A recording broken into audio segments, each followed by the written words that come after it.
할렐루야. 우리 주님의 은총이 여러분의 가정과 일터에 충만하시길 축원드립니다. 친교실에 계신 교우들께도 인사를 전합니다. 앞뒤 좌우에 있는 분들에게 인사를 하실 때에 오른쪽에 있는 분들께는 즐거운 추석이 되십시오 라고 해주시고, 왼쪽에 있는 분들께는 셀폰을 끕시다 이렇게 한번 인사해 주시겠습니까?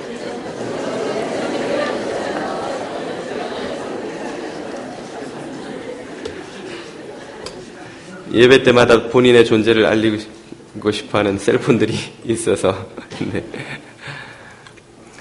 유대인의 지혜 문서인 탈무드를 보면 천사를 만난 한 상인 이야기가 나옵니다. 천사가 상인 앞에 나타나서 말을 합니다. 이보시오 상인, 내가 오늘 당신의 소원을 들어주겠소. 깜짝 놀란 상인이 묻습니다. 정말입니까? 제가 원하는 소원은 무엇이든 다 들어주신다는 이야기인가요? 그렇지.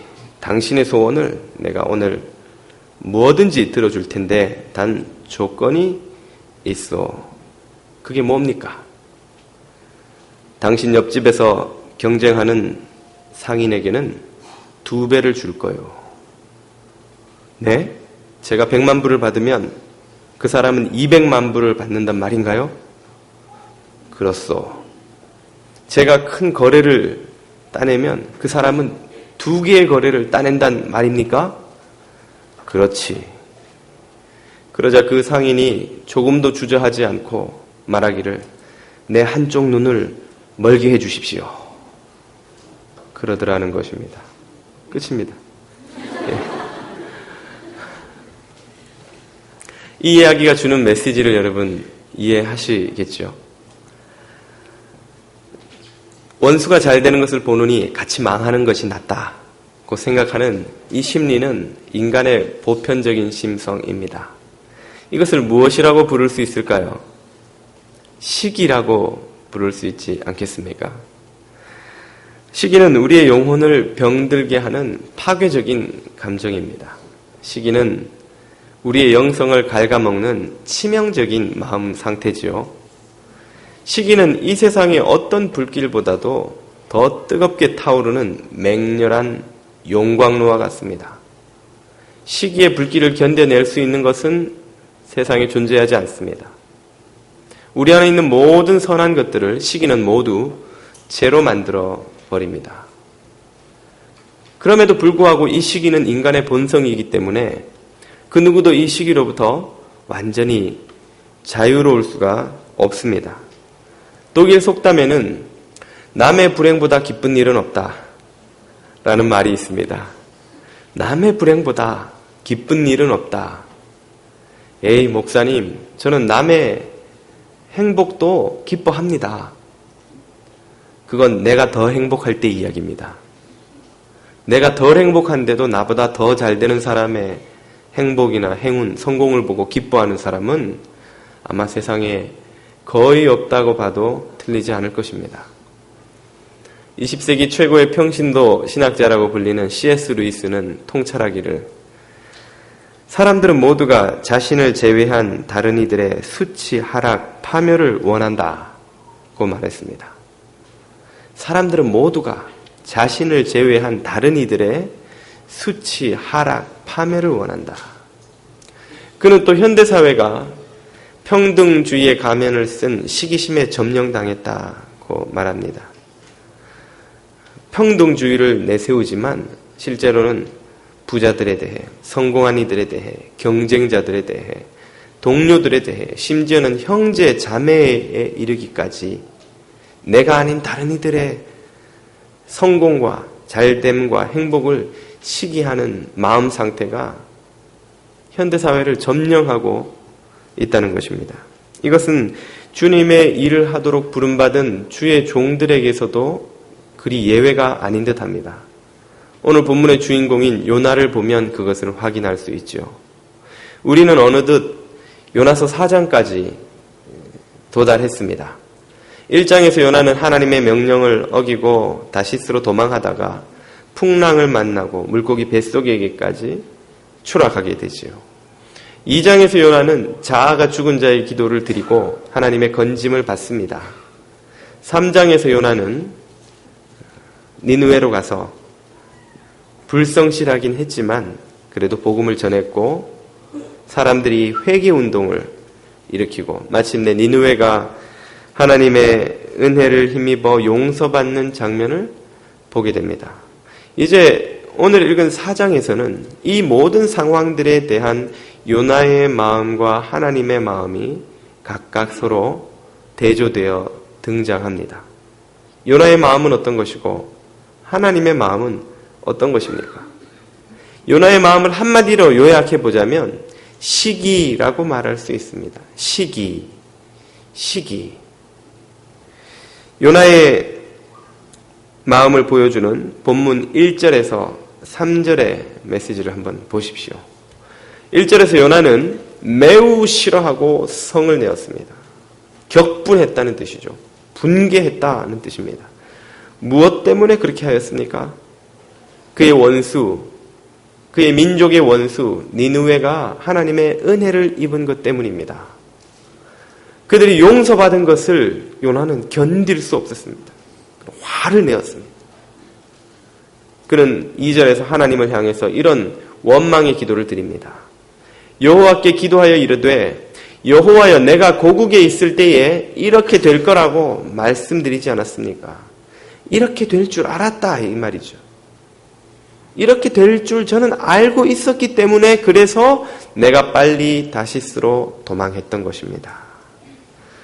요나가 니느웨로 가라는 명령을 어기고 다시스로 도망한 데는 바로 이유가 있었던 것입니다. 그의 원수들이 은혜를 입을까 봐, 복을 얻을까 봐, 잘 될까 봐. 그래서 3절에서 다음 절에서 계속 이렇게 말합니다. 주께서는 은혜로우시며 자비로우시며 노하기를 더디하시며 인애가 크시사 뜻을 돌이켜 재앙을 내리지 아니하시는 하나님이신 줄을 내가 알았음이니이다. 하나님이 은혜로운 분이라는 걸 저는 알고 있었습니다.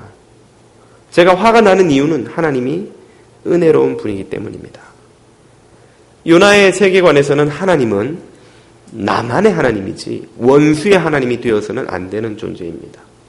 우리들만의 하나님이지 너희들의 하나님이 되어서는 안 되는 분, 그런 분이 하나님이셨던 것이죠. 그래서 요나는 차라리 죽는 편이 낫다고 3절 말씀에서 이렇게 말합니다. 여호와여 원하건대 이제 내 생명을 거두어 가소서. 사는 것보다 죽는 것이 내게 나음이니이다 하니, 죽겠다는 거예요. 차라리 원수가 잘 되는 것을 보느니 나는 차라리 죽는 것이 낫습니다 라고 요나는 자신의 시기심을 조금도 숨기지 않고 드러냅니다.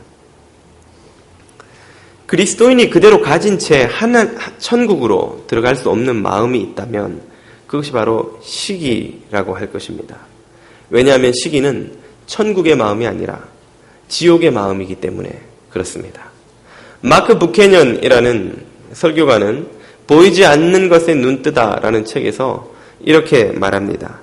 천국에서 어떤 이는 다른 이들보다 더 많은 보상을 받을 것이다.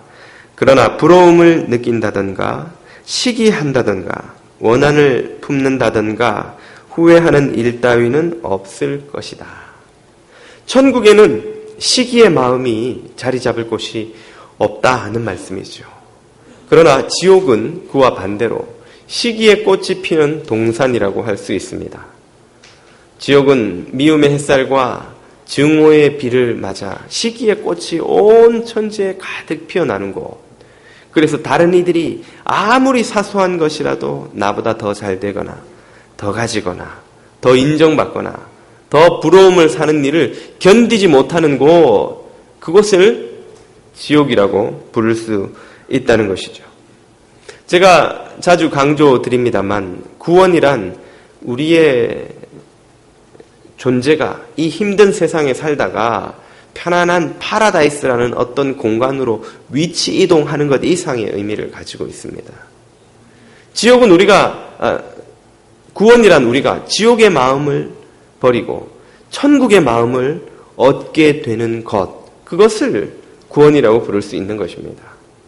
지옥의 마음이란 우리가 살펴보고 있는 바로 시기의 마음입니다. 그렇다면 천국의 마음이란 어떤 것입니까? 천국의 마음은 하나님 아버지의 마음이요 곧 긍휼의 마음입니다.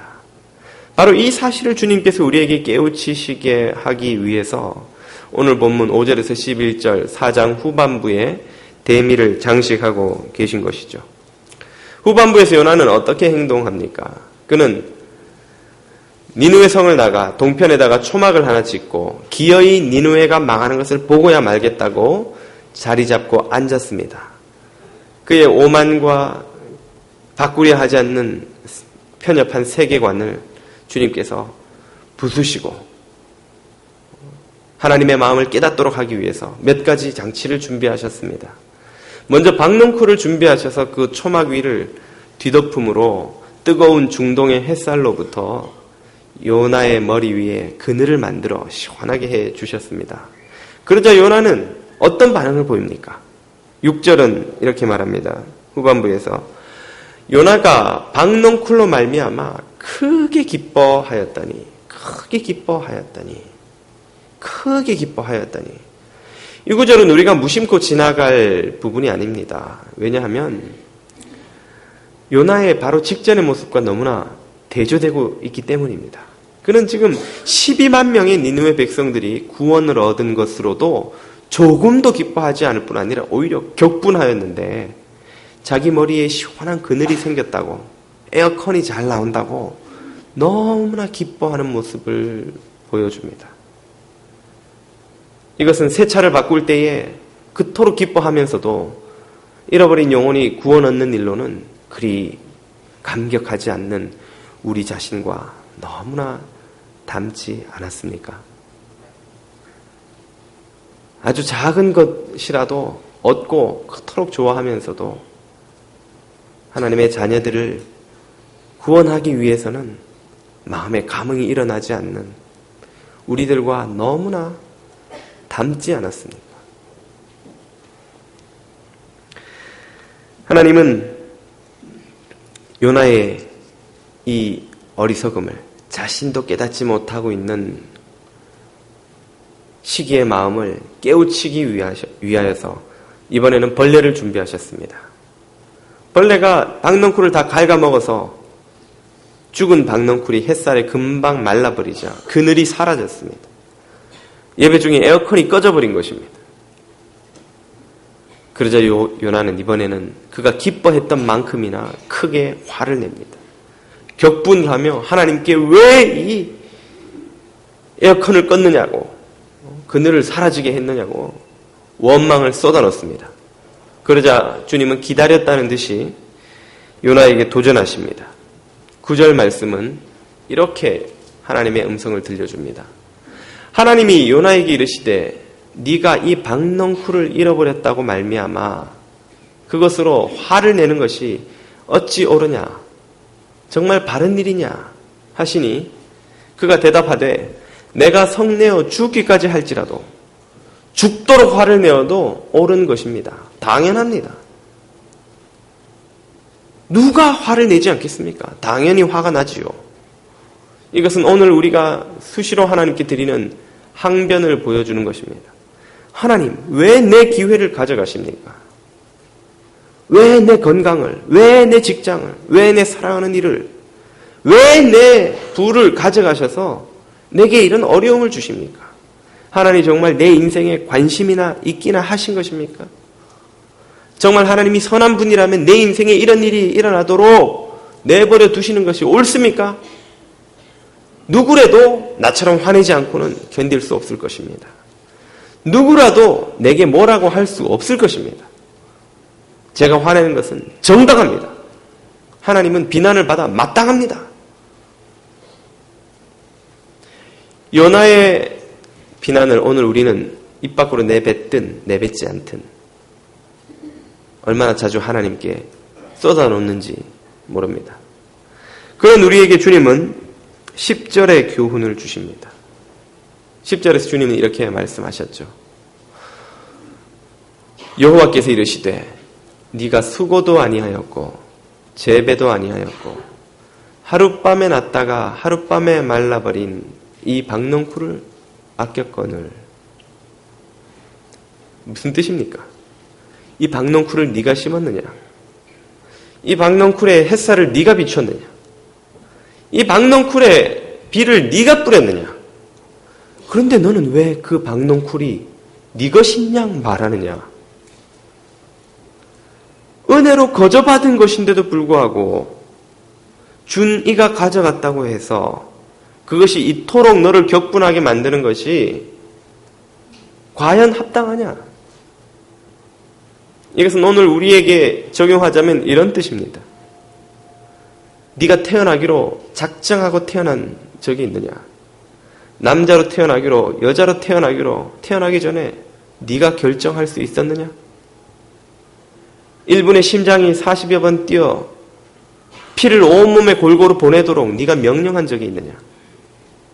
네 허파가 산소를 받아들여 너의 몸 구석구석에 산소를 보내도록 네가 계획한 적이 있느냐? 음식을 먹고 소화하고 자고 깨고 하는 모든 일에 네가 관여한 게 도대체 뭐가 있느냐? 너의 생명이 어디에서 왔고 누구의 힘으로 얻게 된 것이냐?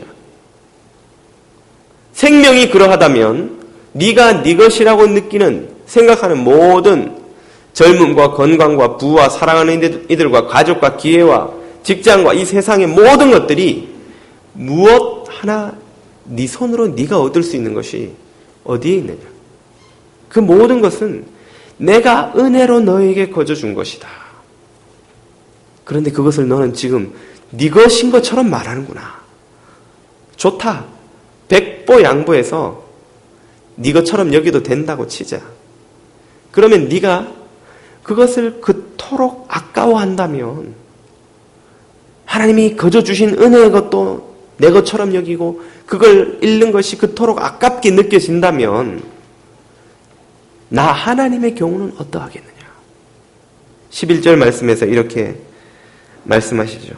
하물며 이 큰 성읍 니느웨에는 좌우를 분별하지 못하는 자가 옳고 그름을 분간하지 못하는 도덕적 문맹이 무엇이 옳고 무엇이 그른지 무엇이 의이고 무엇이 죄인지도 모르는 그런 어리석은 이들이 12만 명이나 되는데 그들은 내가 내 손으로 창조하였고 내 형상을 집어넣었고 내가 호흡을 불어넣어 생명을 준 이들인데 그들뿐 아니라 가축도 이 성에는 많이 있는데 그 가축 하나하나조차도 다 내가 창조하였는데 그렇다면 그것을 내가 아끼는 것이 정말 그렇게 이상하고 이해하지 못할 일이냐?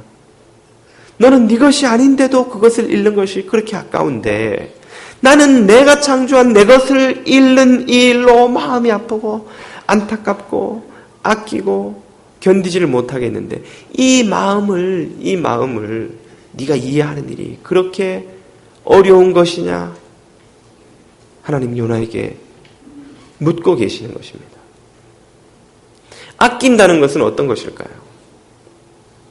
아낀다. 예전에 한국의 TV에서 늙고 병들어 기력을 잃으셔서 자녀에게 버림받은 한 할머니의 사연이 나왔습니다. 이 할머니가 아들의 손에 이끌려 서울역에 도착해서는 먹을 것을 사올 테니 잠시 기다리라고 간 아들이 해가 지도록 돌아오지 않자 그제서야 자신이 버림을 받았다는 것을 깨닫게 되었습니다. 서울역의 아스팔트에서 밤을 새다가 경찰관에게 발견되어 경찰서로 간 할머니는 그 경찰서 의자에 앉아 경찰관이 질문을 하기를 아들의 이름이 뭡니까? 이름만 말해주시면 저희가 집을 찾아드리겠습니다. 할머니는 연신 눈물을 뚝뚝 흘리시면서 아들의 이름을 난 모르. 아들의 이름을 나는 모르. 아니 평생 안아 키운 그 아들의 이름을 어떻게 엄마가 잊을 수가 있겠습니까? 자기 이름을 잊어버린들 아들의 이름을 어떻게 잊어버릴 수가 있습니까? 그런데 그 할머니는 왜 아들의 이름을 말하지 않으려는 것입니까? 자기를 버린 아들이라도 혹 경찰관에게 잡혀가는 일을 한 것이 될까봐 말하지 못하겠다는 것입니다. 왜 말을 못합니까? 왜 말하지 않는 것입니까?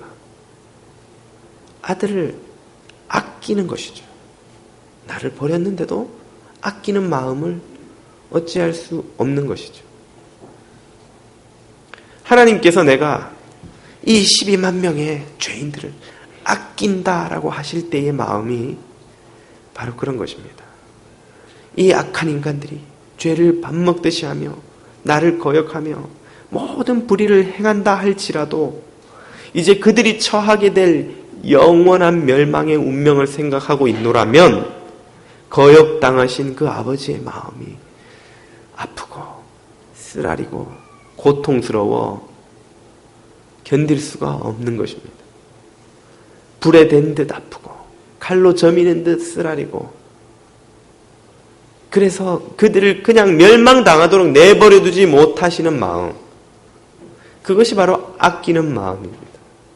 하나님은 그런 마음으로 이 죄인들을 아끼시고 긍휼히 여기시고 그 마음을 주체하지 못하셔서 요나를 보내어 니느웨에 회개와 구원의 메시지를 선포하게 하신 것입니다.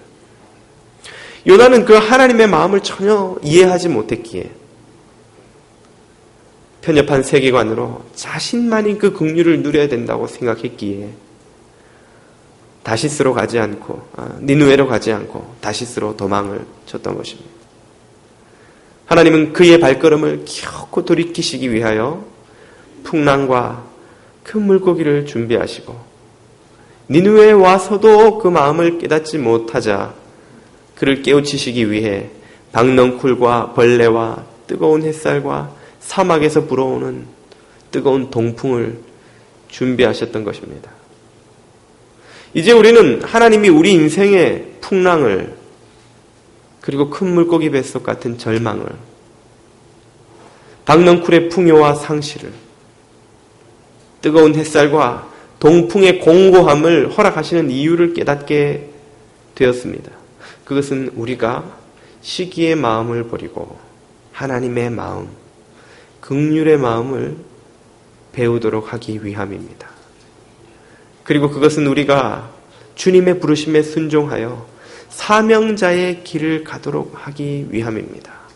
그리고 그것은 우리가 이 세상에 축복이 되어 우리가 받은 은혜와 긍휼과 구원을 이 세상 가운데도 전파하도록 하기 위함인 것입니다. 그것을 위해 주님은 당신의 자녀들에게 때로는 풍랑을, 때로는 큰 물고기 뱃속 같은 절망을, 때로는 박넝쿨의 풍요와 상실을 허락하시는 것이지요. 안타깝게도 요나는 끝까지 하나님의 마음을 온전히 이해하지 못한 것 같습니다. 이 요나는 실패한 민족 이스라엘의 상징입니다.